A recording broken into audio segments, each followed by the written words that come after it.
ایک بہت ہی انٹرسٹنگ ایمان افروز واقعہ ہے، ضرور سننا ہے اینڈ تک اس ویڈیو کو۔ ایک بندہ ہوتا ہے، وہ کسی نیک بزرگ کو اپنے گھر دعوت دیتا ہے۔ جب اسے اپنے گھر بلاتا ہے، دعوت دینے کے بعد کھانا وغیرہ جو بھی اس کے لیے تیار کیا ہوتا ہے، کھانا کھانے کے بعد جب وہاں سے نکلتا ہے تو کچھ دیر بعد جب اس بندے کی جو اس نے دعوت دی ہوتی ہے، اس بندے کی جب بیوی اس کمرے میں آتی ہے تو وہاں دیکھتی ہے کہ وہاں پر کچھ رقم اس نے رکھی تھی، کچھ پیسے رکھے تھے اس نے، تو وہ دیکھتی ہے کہ وہاں وہ رقم، وہاں پیسہ غائب ہو گیا ہے۔ اب یہ بیوی اپنے شوہر سے سوال کرتی ہے کہ یہ پیسہ کہاں گیا؟ دونوں میاں بیوی مل کر اس پورے گھر کی تلاشی کرتے ڈھونڈتے ہیں یہاں وہاں، لیکن بالآخر نہیں ملتا ہے۔ اب ان دونوں کے دماغ میں یہ خیال شک پیدا ہوتا ہے کہ کہیں اس بزرگ بابا نے تو نہیں چرا کے لیے۔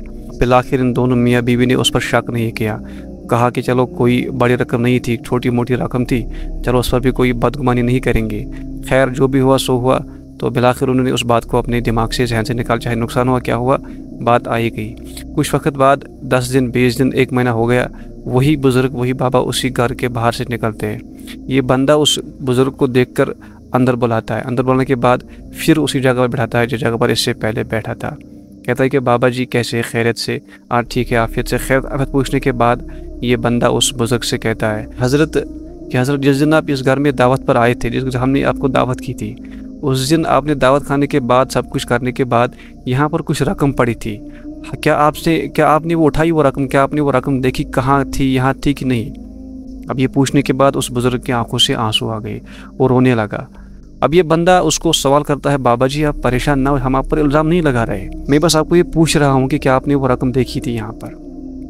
بزرگ بڑے نرم انداز سے جواب دیتا ہے کہ بیٹا میں اس بات پر نہیں رو رہا ہوں کہ آپ نے میرے اوپر تہمت لگائی، الزام لگایا، نہیں، میں اس بات پر نہیں رو رہا ہوں۔ یہ کہتا ہے پھر کس بات پر آپ نے اپنی آنکھوں سے آنسو بہائے، کیوں رو رہے پھر آپ؟ بابا جی کہتے ہیں میں اس بات پر نہیں رہا ہوں کہ آپ نے مجھے الزام لگایا، آج تقریباً 1 مہینہ ہو گیا ہے، جس دن میں یہاں آیا تھا اس دن میں نے رقم دیکھی تھی، میں نے اٹھائی تھی، اس بات پر رہا ہوں کہ تقریباً آج 1 مہینہ ہو گیا ہے اور رقم میں نے اسی وقت اٹھائی، قرآن شریف کے پہلے صف میں رکھی تھی۔ اس بات پر رونا آ رہا ہے کہ آج تقریباً 1 مہینہ ہو گیا، 1 مہینے تک آپ نے اس قرآن کو نہیں کھولا ہے۔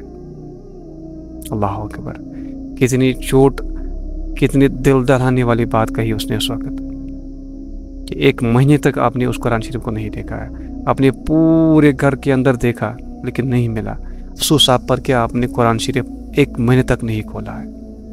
ہمارے گھروں کی حالت بھی کچھ ایسے ہی ہے، ہمارے گھروں کے اندر سب کتاب کی ریڈنگ ہو رہی ہے، سب بچے مطلب میتھمیٹکس، سائنس، فزکس جو بھی ہوتی ہے سب کتابیں کھولی جاتی ہے، لیکن اگر کوئی کتاب نہیں کھولی جاتی تو وہ یہی قرآن مجید ہے، جس قرآن مجید کے اندر ہماری کامیابی لکھی ہوئی تھی، جس قرآن مجید کو پڑھ کر گھر کے ساری پریشانیاں، دکھ درد دور ہو سکتے تھے، ہم نے اسی قرآن مجید کو کوئی کھولتا ہی نہیں، کوئی چھوتا ہی نہیں اس کو۔ مجھے بتاؤ یہ قرآن بد دعائی نہیں دیتا ہوگا کیا؟